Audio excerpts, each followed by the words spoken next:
I was particularly impressed to hear about an approach that was taken by a trucking company called Schneider National that's based right here in Wisconsin. Let me tell you a little bit about what they did. Schneider operates 11,000 tractors. They have 14,000 drivers. They haul 1.3 billion miles annually.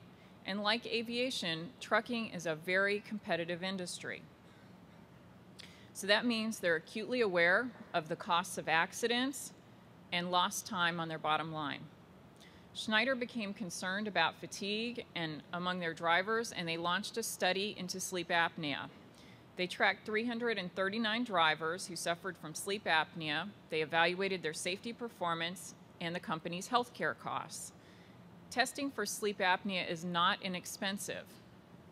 And although the test is simple, it does involve an overnight stay at a hospital or a facility. But Schneider discovered that by investing in sleep apnea training, they reduced preventable crashes by 30%.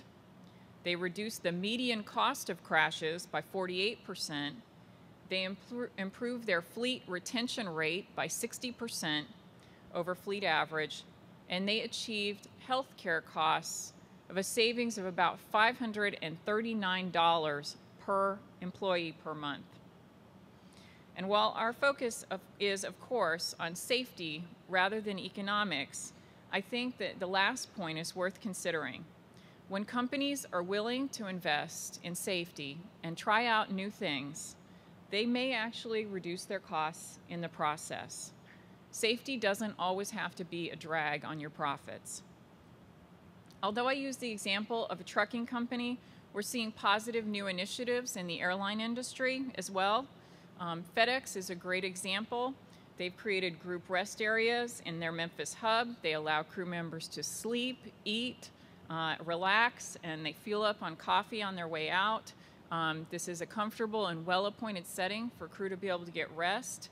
And I know some of the regional carriers are doing the same thing. I chaired a public hearing on the Empire Airlines accident in Lubbock.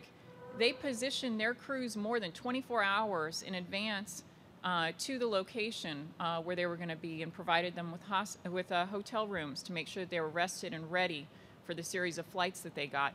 I know that there's a lot of good things that are going on. We need to make sure that that information is shared and that others are taking advantage of it. I think there's also tremendous progress and promise for the implementation of safety management systems. A good example can be found in a presentation recently by a corporate operator at a safety conference. The company in this example cited an SMS program and the associated risk assessment of its operations. As part of their risk assessment, they incorporated a FOQA program.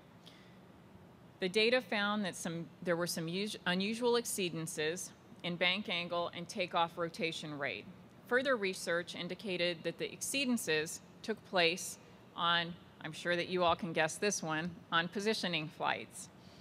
When this was brought up to the attention of the flight operations manager, their follow-up with the operating crews resulted in a reduction of those events by 80%. Why was SMS successful at identifying and resolving this safety issue? Well, for one reason, most of us agree on the parameters of normal operations, and deviations are easy to detect, whether through recorded flight data or voluntary reporting systems. Because it's relatively easy to identify problems like this, they may be similarly easy to solve. The same can be said for improving air traffic control. San Francisco and Dallas-Fort Worth are historically very congested airports, prone to runway delays and serious traffic flow conflicts. The FAA's analysis of multiple airlines' aggregate ground procs activations in San Francisco and Oakland led to major routing changes and significantly improved conditions. The same strategy was applied to TCAS warnings in the DFW area and led to changes that significantly reduced the warnings and at the same time improved traffic flow.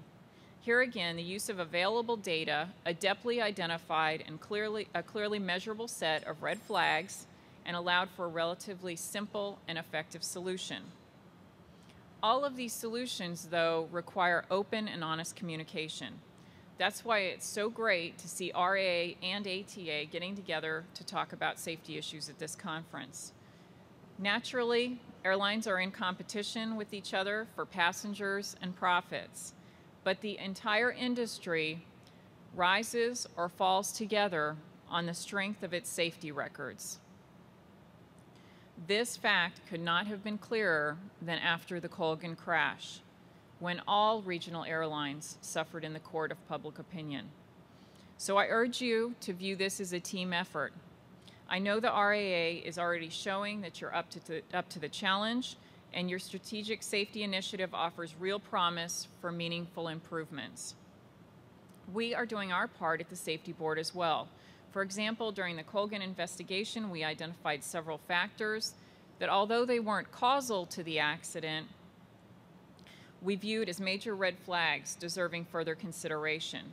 Our report generated 25 recommendations to the FAA and 2 follow-up activities, a professionalism forum and a code-sharing symposium.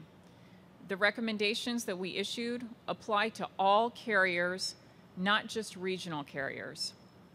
And the forum and the symposium are intended to have a balance of participants, because the issues don't apply just to Colgan or to regional carriers, but they span the industry.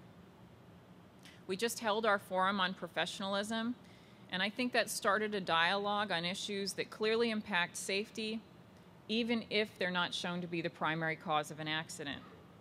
By pursuing this obligation, by pursuing these issues, we're fulfilling our obligation to not just examine accidents and their direct causes, but also to study industry trends.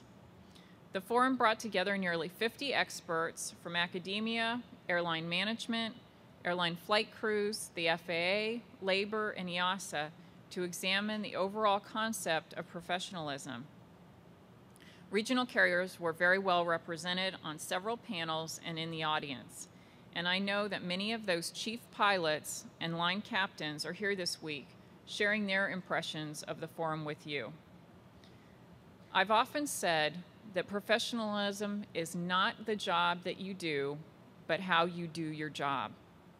And it was striking to all of us at the forum about just how difficult it really is to define professionalism. And I made the comment, paraphrasing Justice Potter Stewart, is that we all know professionalism when we see it.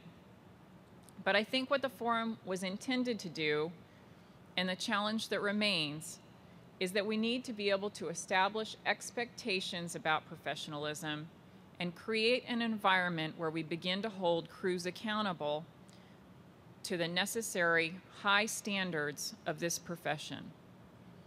And let me say that raising the bar in professionalism is not limited to the flight deck or the control tower or radar room.